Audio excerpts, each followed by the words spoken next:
Live and in color, in person. Me and Chris are back with another episode of the Woodsman Perspective podcast, and we've been out doing a little hack and squirt today. Been out doing a little bit of work today. It's late February, and we've got a small window for those trees. That sap starts rising. Those trees. Yep, but been out and on Chris's place hacking and squirting and talking and something we came up with. It's come up several times. We start talking about whether it's hack and squirt or deer or turkeys, whatever. It's Chris pointed out. We always come back to numbers. It's a numbers game, and that's what it is. If you think about it, the whole management, hunting management, the whole outfall is a numbers game. It's how many of whatever you're doing. I mean, it's really. I mean, you think about what you're talking about. Yeah, you're always running numbers. And I think about it, and since we've been talking about it some, now I'm more aware of it. And like sometimes Amanda and I'll be going down the road, and she'll be like, "What you thinking about?" It's just numbers. That's right. We're constantly running numbers and thinking about it. And when you consciously start thinking about it that way, in a way, it simplifies it. It does, and we make it harder than it is, and all of us do. But at the end of the day, let's just talk about deer right off the bat, okay? So we do September, October comes around. What's the first thing we do? Slap them cameras up, okay? We're throwing them cameras up. Whether you have 20 acres, 5 acres, 400 acres, doesn't matter. Everybody's got a cell phone camera now. Yep. So we're throwing a cell phone camera up, and we're seeing what we have to kill. Getting numbers. Okay? What do we have to shoot? How many 8 points do we have? How many mature deer? Boom! All of a sudden, look at that trophy. Well, you ain't gonna show it, but how many do we have? And then the whole way we hunt, individually or a club, where you got to hide them, or what you're trying to manage. Okay, you're all based upon those numbers. Yeah, and one way or another, you're running equations, and I mean, even if it comes down to how many are there, how many deer, how many does, how many bucks, how many young deer, and even when you start quantifying it, young deer and all, those are numbers. 3.5, 2.5, 4.5, 5.5. I didn't really think about a lot of it till had a client, a guy called, and he had bought a high fence. So they put me in touch, and I go down there with him, and we get on a Ranger. He don't know anything about this place, a couple 1,000 acres. So we get on a buggy, and we ride through the place. So my mind in the set was he wanted to plant a big-time summer food plot to keep from having to feed them out of a sack. So I'm riding through, and I'm looking. So the first question I asked him, I said, well, how many deer do you have in here? I don't know. It's okay. So we're riding a little more, and we're looking, and he said, how many acres do you think I need to plant, and how many acres of standing corn do you think I need? How many acres? I said, I don't know how many deer you have in here. Do you have a lot of them? Do you have a little bit of them? Is it managed right? Is it, has it in the past? He didn't know. I mean, he'd bought it. I mean, had he had it? Did he hunt it this year? He hunted it this year, so he's gotten one fall. He's got a little better now, but see, this is 2 months after he got it. Yeah. I'm down there riding in the summertime, and he didn't know. And I got to thinking. I said, hell, we got to find out. We got to know how many's in there, because if I plant 5 acres, and there's 150 of them in there, it's gone. Yeah. But if I plant 20 acres, and he ain't got but 51 in there, spend a lot of money. He's gonna spend a lot of money. Yeah. And it's not. And he's not gonna get the full benefit of, he's gonna have all these, beans with no deer to eat them.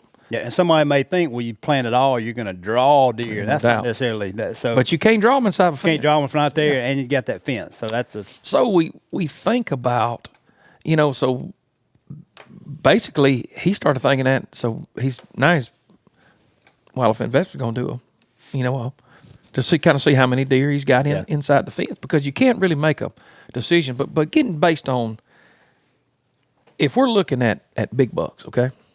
So we go back to, we run these cameras. We got them. How many we gonna kill? All right. Well, I'll give you an example that I'm running now. I do a February survey. That's what I always do, because October to February, lot of factors right there. Number of hunters on the line. Yeah. Numbers. Number of 30-30 stuck out the window. I mean, there's a lot of things.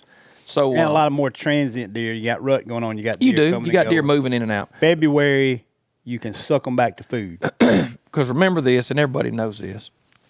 They're going to translocate. They're going to move. They're going to transfer back and forth. Now that, where we're at, corn's legal. Guy got a corn pile, guy got a corn pile, guy got a... Your corn will taste no better than this guy's. It's just in the contracts, and then it gets to pressure and everything else. We're not going to get into that. We're going to get into staying the numbers. But I specifically had 2 10 points. 2 10 points. We wasn't going to kill. I mean, beautiful deer. And we were saving them. And early on, they come up gone. One of them I ain't seen in a month. There's a little bit of a dream that they're just over on somebody else, but they'll come back. That's in back of a truck probably. Somebody killed them. I figured the neighbor had some people gas down there and they killed them. No question in my mind. You hear some shots, but I'm not going to be one to, hey man, what'd y'all shoot? I mean, it is what it is. Shoot one on somebody else's place, it's theirs. That's a 4-year-old 10 point. It was 5, and one of them was 5. Yeah. One of them was 5. But they got killed. So instead of sticking my head in the sand and saying, oh, I want to kill my deer, you got to, it's kind of like, You got to adapt a little bit. So yeah. That scale, what'd you say, scale? Yeah, so it's sort of a sliding scale. So when you had the 2 10 points, there's a couple more 10 points too, wasn't there? It was. It was 5 of them down there. 5 10 points, and you had a few 8 points that probably would have shot. Yes, Until I would have killed them. When the 2 10s come up missing, Yeah. all of a sudden you slide that scale back right. because you won't. You decide to protect a few of those 8 points because you feel like you've lost the 10. So if you're going you're out, hedging numbers for next year. if you're trying to kill a mature deer, okay, and that's on this particular place, I'm trying to kill the biggest deer I can kill. Okay, now my other places we'll shoot deer that ain't, if it's 120 inches, we'll shoot them. But this particular place, we're trying to grow the biggest ones we can. So then, what it moved me to, in my February survey showed it, with the other 2 being gone. In January, I kind of was making January decisions. Mm-hmm. I didn't shoot 2 or 3 of these 130-inch 8 points. It probably would have. And I would have. I'd have popped Yeah. them in a Would've minute. shot, That's right. Yeah. Yeah. So what I tried to do, so here was my game plan. I lost the 2 that I wanted. Okay. Ever how they got killed. It's not just shooting them. Shooting them kills most of them. But rut, sickness after it. Highway. I mean, they get killed. And stress. There's a lot more. Natural stuff can get them too. But so what I done, I wound up having 3 9 points left, 4 8 points that I know they're 4 to 5, and the 2 10 points. 2 out of 5 is all I had left.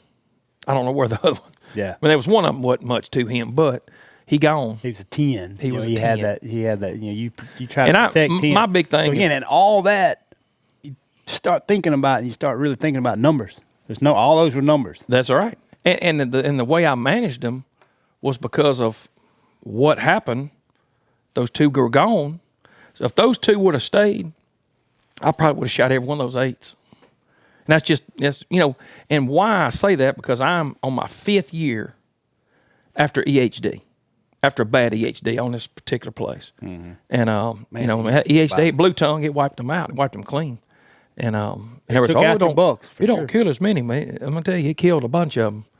And it was a big, you hunted it. It was Take a big out several difference. generations of bucks. No question. Took them out. Those bachelor groups, Yep. it gets them because they're all together when they get it.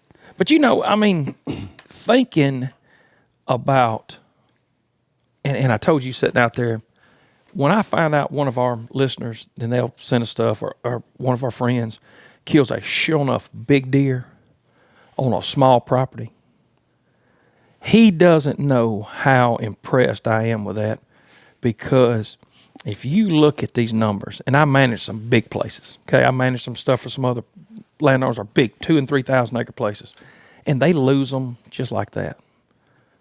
But you talk about a guy that's only got a 40 or an 80, And he's had pictures of this big deer, like we had one, we did an example, several years ago. There was one east of the river, 167 inches. Big deer. And this deer was making 2 and 3 mile Big loop, circles. And I mean, people were getting it in behind neighborhoods. Sneaky people. Sneaky people, they could hunt them, But it's amazing when a person, to me, when a person can hunt a small property and has one of these big deer and he stays on that deer until he kills it, it's amazing. Yeah, so if you think about statistically, like if you think about the odds. The odds are so if you think about it'd be unbelievable. The amount of land from square footage, square miles, acreage, the amount of land and the amount of potential areas for that deer to be and to be harvested, the daylight hours, the time. There's no question. The available time you can hunt him. The available time you can hunt him, the amount of resources being put other places for him, the amount of corn. That's right. Look, everybody's running numbers on that deer. That's right. Look, everybody, they're at the co-op. No doubt. They got corn. When the building goes back to numbers. When building supply stores are selling 20 pallets of corn a year. Yeah. Because they open on Sunday. Yeah, it's a hot time. It's a hot thing. thing. Gas stations. Gas stations now in the South carry corn. Brent, yours good on yours. Buc-ee's. You go to Buc-ee's. They got corn laying there. there. They got Seth. They got triple clean corn at Buc-ee's. But you probably run one of the first drones around here, and you're as good as anybody on a drone. How many corn piles do you see when you fly in that drone sometimes? It's unbelievable. Yeah, every track. Every field. And that goes back. I got a little sideways off the topic there. You're thinking about corn, but statistically, just the odds of, by the numbers, the odds of someone on a small track killing one of these deer that we're talking about. Well, most of our listeners, I would say 90% of them have OnX or Land Glide.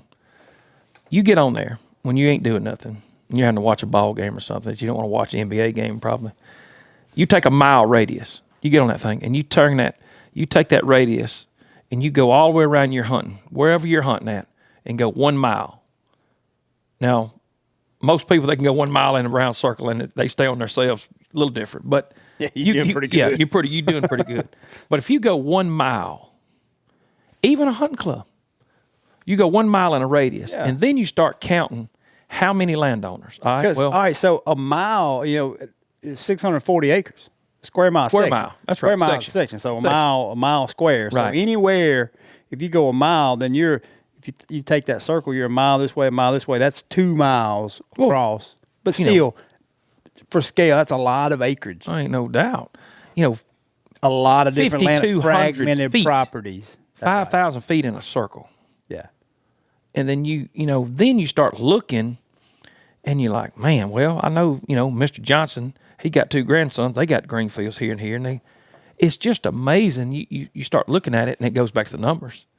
Yeah, and that's really nothing for those deer to range. No, he can do he get behind one hot doe and be there in 4 minutes, 5 minutes, if he gets on her pretty good. I mean, it's just to getting at it, but that's what we do. Doe harvest, doe harvest is a big thing. All right, so what do we do on doe? Well, how many does do I need to kill, Chris? Or how many does are you gonna kill? Well, your doe harvest based on your population. And it's based on the availability of food that you can sustain this population, okay? So you don't just pull that number out of your hat. Yeah, you're running these different factors. Yes. So you've got number of miles, you have tonnage of available food, acres of food plot compared to acres of And look, scientific, acreage. We're not giving you a scientific evaluation because to me, there's nothing better than seeing with your own eyes. So when I go onto a property, that whether I'm going to buy it, manage it, or sell it, I like to go in January, February, then I can see how much they're eating, okay? What do the fields look like? Then I can look at the fields and say, hey, look, you need 3 times many acres, or you need to shoot some deer. Yeah. You got to do 2 things. You either got to balance your equation. You got to feed them more. If you think about it, you're heavy on one side and light on one side. Like that scale you're talking about. Yeah. But one side of it is very expensive. That's more feed, more food plots, more everything. The other side is more bullets, shooting. And It goes back to the numbers. How many do we kill? How many do we manage? How many do we keep? Yeah, and so once you get through that part of the numbers, like you're looking at, I need this much food, and then you take it a step further where you're trying to grow that big deer. Well, then it's numbers, because there's only so many. There's only so many that have that magic. Oh, genetically speaking, there's only so many right. Michael Jordans Yes. in that bunch. So then you've got to have to stack the odds. There's a balance between, I'm carrying this many deer because I know statistically only a few of them are going to have Right. are going to be that superstar. Let's But you're look at balancing that with not having so many deer that it gets back crazy. to the resource. That's right. So it's numbers. A weird. It is numbers. And, yeah. And it's kind of like you see these good baseball programs. Okay, we've got some around here, West Lauderdale, New Hope. You see these good baseball programs. It doesn't start. That program doesn't get good just by having 11th and 12th graders. That's right. It gets good starting them in 7, 8, program 9th, 10th, and you keeping all of these kids. Well, you're keeping all of these deer, knowing that some of these deer ain't going to make it to a senior. Some of them's going to drop out. Some of them's going to get in trouble. Some of them's going to move. Yeah. Okay? It's the same thing. But if you keep enough numbers of the good ones, then eventually when you get to that step, you got 5 or 6 great ones. Yeah. The more And it's the same thing. the decisions you make, the deer that you don't shoot, the more deer you can get to maturity. So on any given property, the more 4 or 5 year olds you can have, the better your odds are on that. Then you can take them out when it's that old. Look, I didn't come down here and know that I was going to get EHD. I lost 13 years. 13 years of managing, feeding, food plots, spraying. Yeah, it reset. It was a pretty good reset. It was a cool reset. It was an amazing reset. And the numbers, we had because neighbors. Conversations before. Oh, yeah. And we've had some podcasts. You are a good example of just being a student. You studied this place, but you had killed. There's deer in here.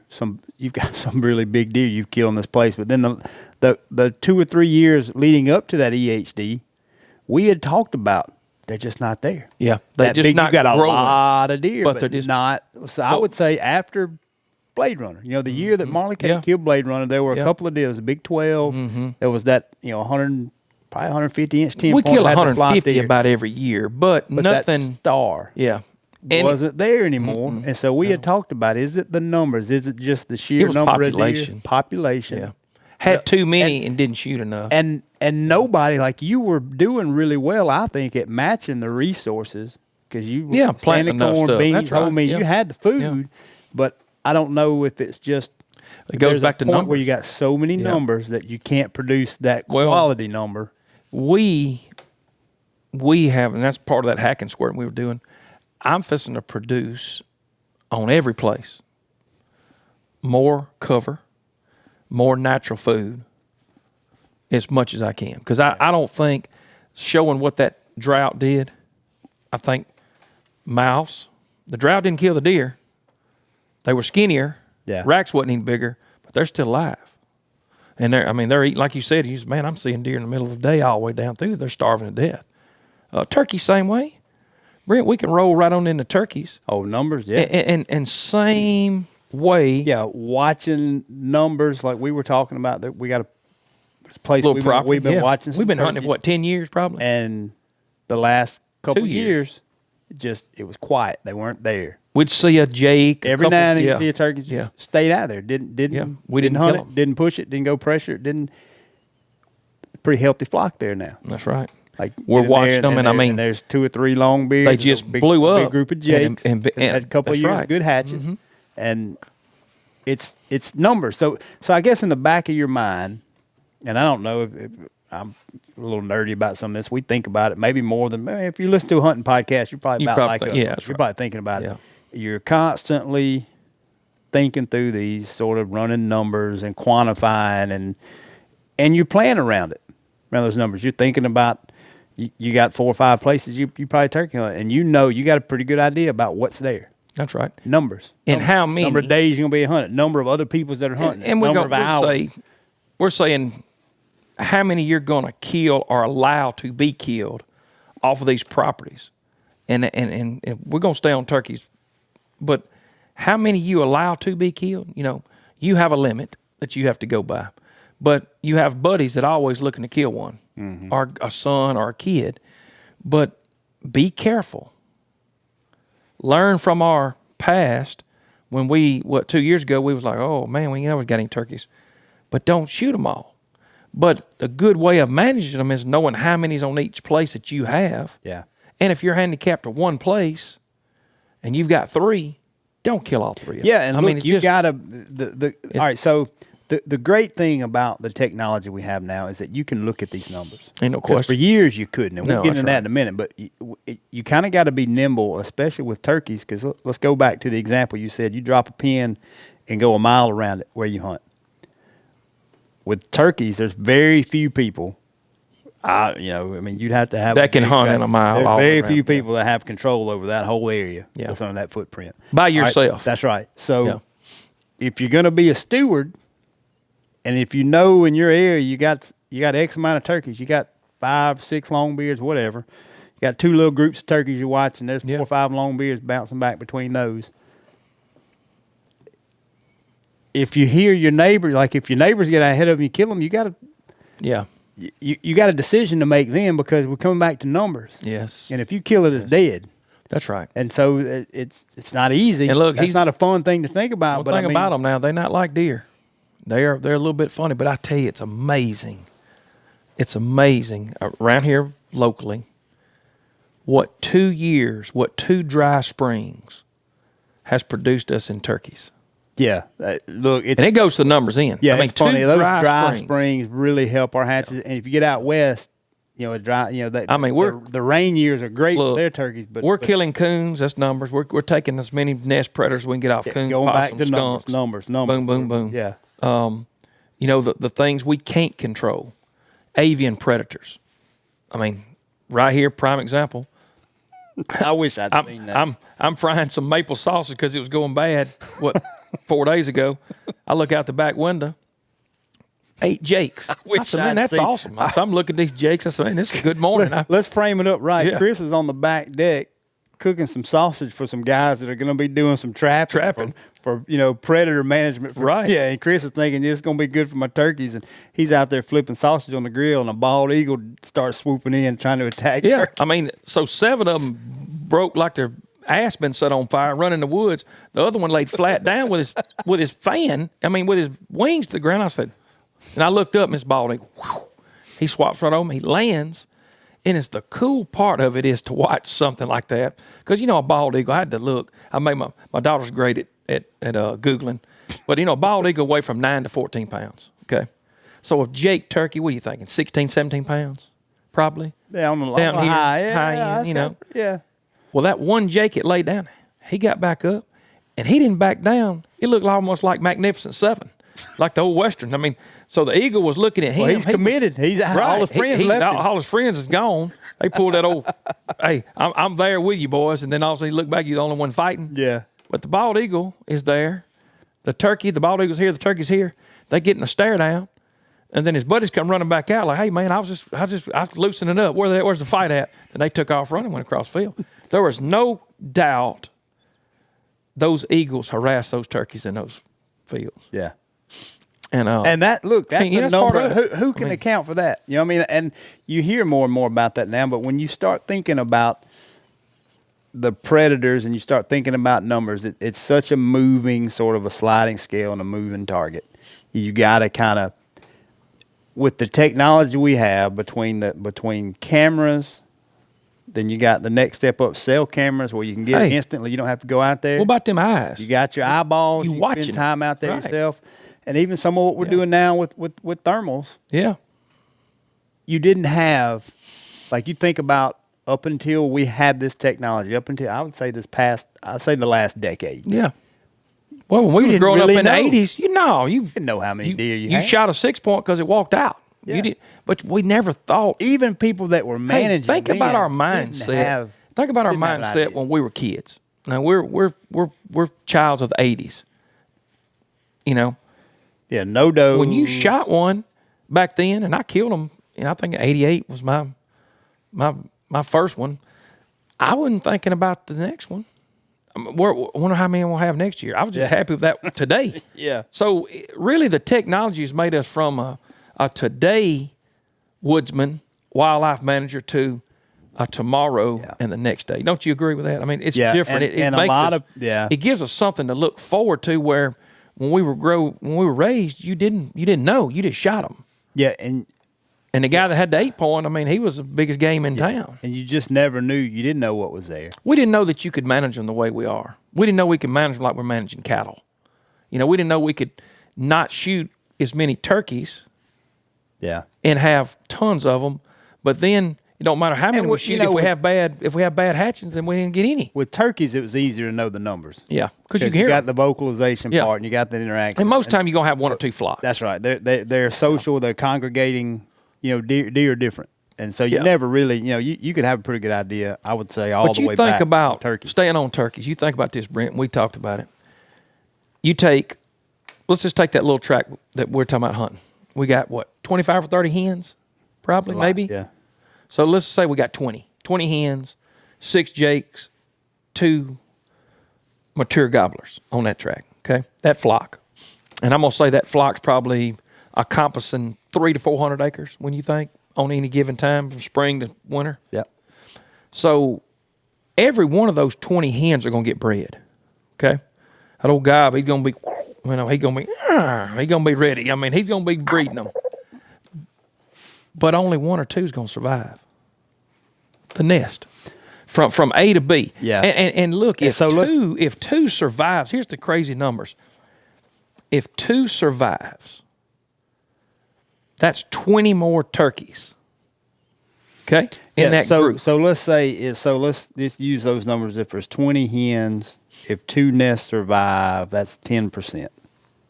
Correct. So you've got 10% nest success. Success. That gets to hatching. Well, you're gonna lose one of those. Ain't no question. Yeah. And then of the surviving clutch, after the first year, you're gonna lose a percentage of those. There before won't be adulthood. There won't be 5 original ones out of the hole. Yeah. If it was 10 of them, And just those numbers. it makes you And kind of. we were talking about it in the context. We were talking about predators and raccoons and nest predators. So if you go back to numbers, and if you take out a raccoon One. that was going to rob 1 or 2 nests a spring, And you know, and I think what that's have you safe done? to say. You know what I mean? Yeah. And I know I do believe, I'm not poo pooing on compensatory mortality. There a certain amount of them are going to get had, going to get Yeah, got. that's So I get that, but still, the dead raccoon raids no nests. I mean, there's That's no a way good, around that. That's a good shirt. You know? That'd be a good shirt to put out there, Brent. But like, just the exponential impact in those numbers. But- and it really makes you appreciate what it takes. The statistics make it we to talked 3 years about old. the statistical odds Three. of the guy that kills the deer on the small track. Think about when you click the safety off, right as you start to squeeze that trigger. Think about the odds that Longbeard overcame to get there. to get there. Yeah. Now, And it makes you appreciate it that does. stuff. It makes you respect them, and that's why we burn. We make places for them to nest. Yep. We kill the Wow, predators. we don't kill them all. And we don't kill them all. Walk that, away That sometimes makes they- a, yeah. That is to me, and I love to shoot them. Ain't nothing like boom watching old neck hopping them high five and run up there and putting that head on him. Yeah. But If you want to keep Getting doing him that, there. you got to be a student of Yes. the numbers. You got to leave some. So we Look, talk about the numbers. I've Another got 'em. number is how many you leave. I've got an 80-acre tract. My neighbor can hunt it, which is a great friend of mine. We look at it, and it's anywhere from 3 to 5 gobblers. And we Y'all get together. communicate We real talk. well He said, "Okay, there how many do you every want to year." kill? You kill one, I'll kill one. Let's leave one." And for the last 3 years, we've killed one, but he's killed one, I've killed one. We leave Whatever, one, leave it. and that's the Stay one that there. everybody calls. Hey, man! You know there's a turkey strutting in you? Yeah, I know. And then he stays. He's one of them Yeah. He's one of them ones beside the road, so he stays And there. some years there's 5 or 6, but There I mean, is, y'all but don't ever just smoke Take them them all, down. and for the last 10 years, we've been able to take gobblers You've had a off a sustainable 80-acre place tract to hunt. It's got every turkeys year that every- you kill one turkey. That's pretty amazing, Yeah. in itself. And they're visual turkeys, so Yeah, and look, having it's- an 80, having access to a small tract like that That you can has a count on turkey. having turkey. Look, I'm in the land selling business. yeah. If you can find a 40 or 80 that's good for a turkey every year, look, that That's a property isn't going selling to stay on point. the market long. It's a I mean, selling that's point. value. Yeah, it's a selling point. But I think getting back to the numbers game, if you make that habitat where they want to be better, you decrease those predators, you have them some available food, you help them. Mm-hmm. Everything in the toolbox we talk about. You burn, you do what's right, you're going to have them. The only thing we cannot control, and it is the most important factor, is the environment, is the weather and the coldness, and that we can't, the rain, the weather, we can't.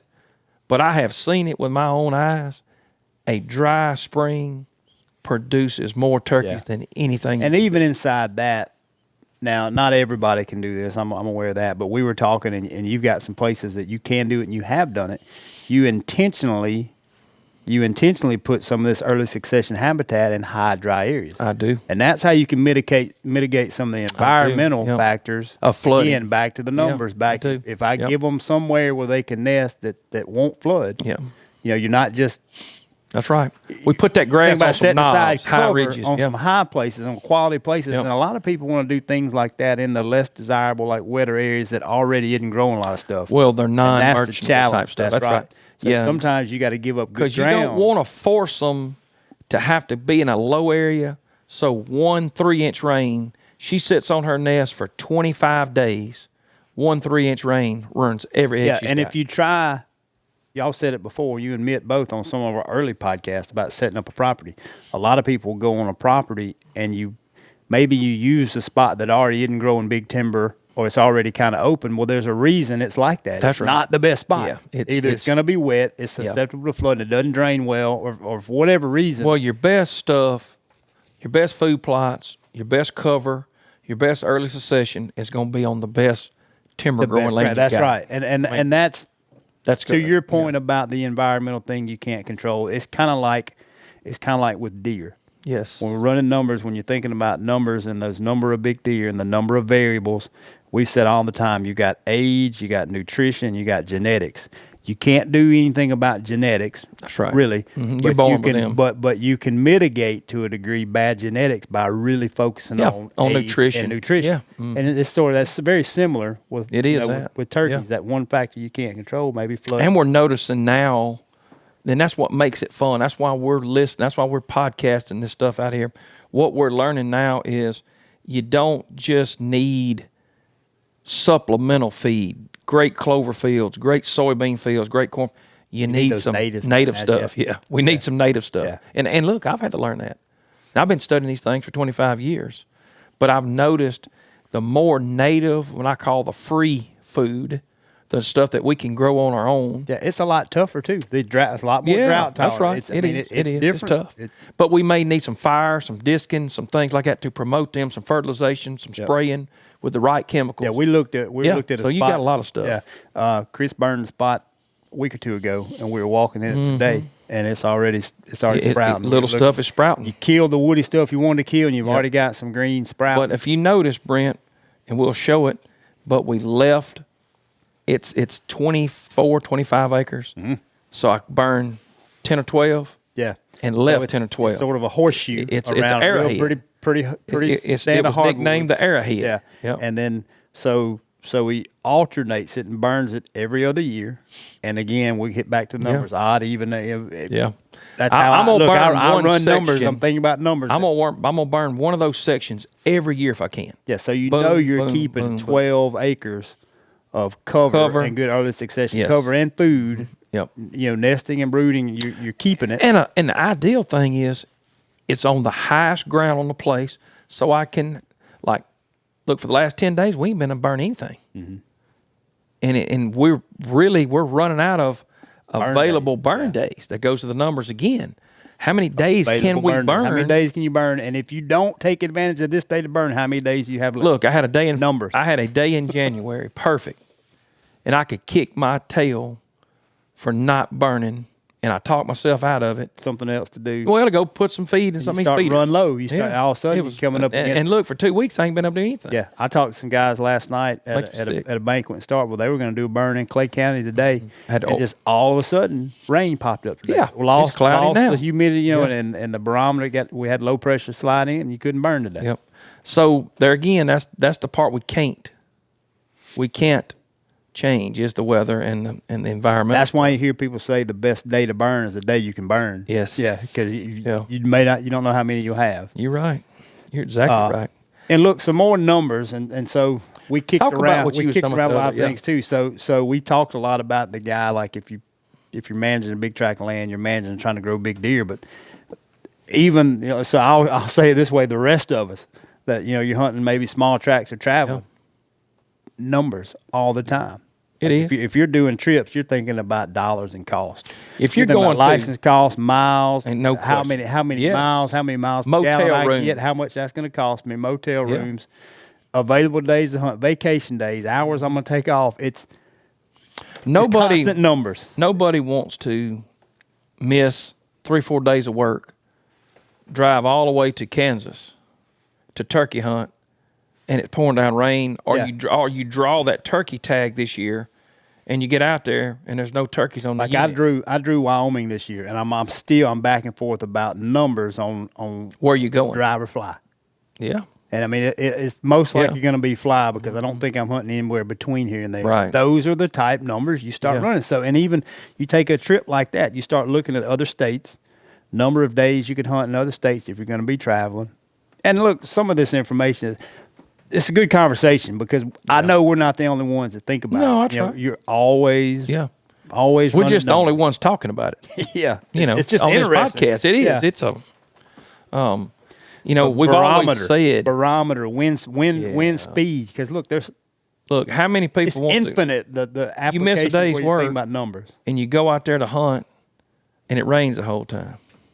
You can't hear a wind blowing 500 miles an hour. Barometer drop to 30 or just below 30 millibar. Look, that's low pressure. That's not a good day. You might as well be at work. Save that 8 hours of vacation. Well, what you need to do and be at work. What you need to do is get on that phone and you check that 2-week forecast. Yeah. And I use Weather Underground. Weather Underground's the best weather app. I never used it. Look, the desktop version. Weather Underground. Go to Weather Underground.